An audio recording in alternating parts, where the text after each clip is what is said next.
What's going on, everybody? It's Dave on Miles, giving you the tips that you need to be successful in your teaching practice. You're going to want to listen to this one. A lesser known fact or appreciation for teaching is that we do get a huge break. We get multiple breaks throughout the year, right? And I know a lot of times teachers will say that, the breaks are really just, a way of making up for the craziness that we deal with throughout the year. Some also say that it's, really not paid for. It's basically just, your salary broken down. Some say that we got to plan, we got to, get prepared, whatever the case might be. Let me tell you something.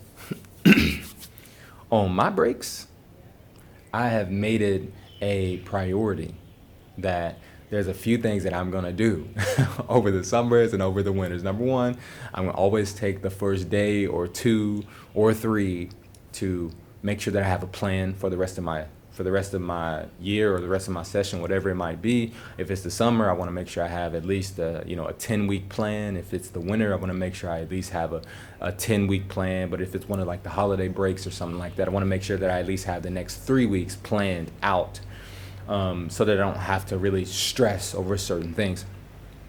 That's number one. Number two, always make sure that I have some place that I want to go and travel and experience.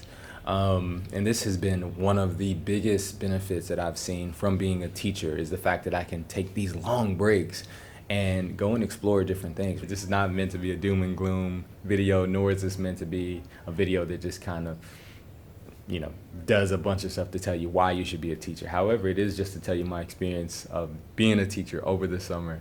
So stay tuned.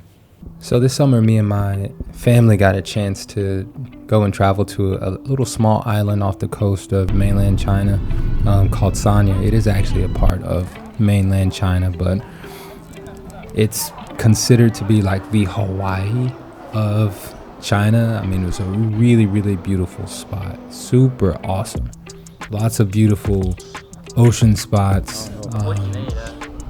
We really enjoyed ourselves. One of the things that I really enjoy about being a teacher is that, we have these really, really long breaks, whether that be the holiday breaks or, the summer and winter breaks. Over the summer, I really like having the opportunity to go to different places and experience different cultures that are different from my own. As a teacher, it's not always easy to, be able to not have to work, over the summers too, right? A lot of teachers get, multiple jobs just so they can support themselves. So I'm not, making it seem like this is a glamorous lifestyle, but there is a way that you can make, working over the summer something that you never have to do again, but you just have to, find a plan.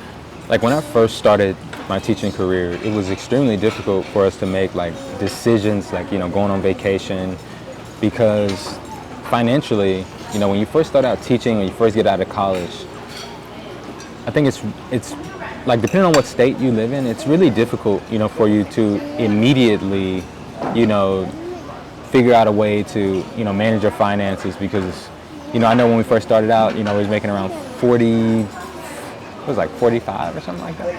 43, good God. We were making $43,000. Me and my wife lived in a 1-bedroom apartment. We didn't have any kids right then, but for the first, maybe 6 months, 8 months, we were good. We were doing, really smoothly. The finances weren't a big issue, but then once we had our first kid, it was like, okay, our little 600 square foot apartment is not gonna work. And what is a summer without, getting into something that you've not had the chance to do before? I love new experiences. We rented out a little yacht and we spent a few hours out on the ocean, and it was just beautiful. Swimming in the ocean, just doing little weird activities in the ocean, and ultimately we got the chance to even scuba dive a little bit, which is something that I've always wanted to do. Especially after watching all those movies about the ocean, like Deep Blue Sea and Blue Crush and stuff like that. I love the ocean.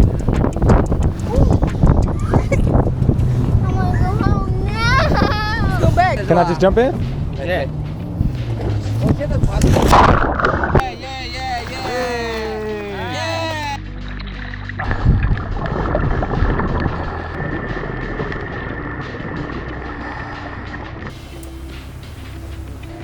know there's a lot of things that make the teaching profession like really stressful, but not enough people talking about the different things that are beneficial, different things that are really just really fun about teaching, as well as being able to do this kind of stuff.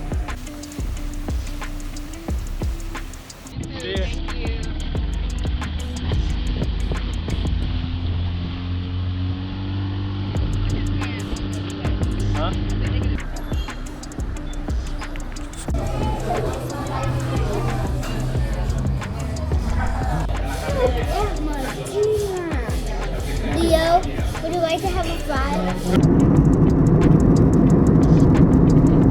I'm not rich by any means, and I am not extremely well off, but I can tell you this: I have goals, I have a plan, and I'm sticking to it. So some people might see this video and say whatever they say. You know, somebody's gonna find something to say negative. But listen, all I gotta say is this: this is my experience, and you can experience whatever you want to as long as you make a plan for it. If you don't make a plan for it, then of course you know the phrase: you plan to fail. That is what it is, neither here nor there. I'm super tired, so I'll see you guys later in my next video. If you have any questions or comments, please ask them. Subscribe to the channel, and we'll keep on trying to help you to, of course, enjoy your teacher practice. But that's all I got. Later.